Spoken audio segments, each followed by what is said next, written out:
Assalamualaikum warahmatullahi wabarakatuh. Halo sahabat doank. Pada video kali ini kita akan kupas tuntas bagaimana caranya menyisipkan foto ke dalam dokumen.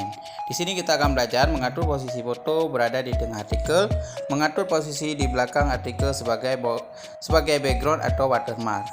Kemudian kita akan memberi bingkai pada foto, membuat bayangan pada foto serta mengatur posisi dua foto dalam dokumen.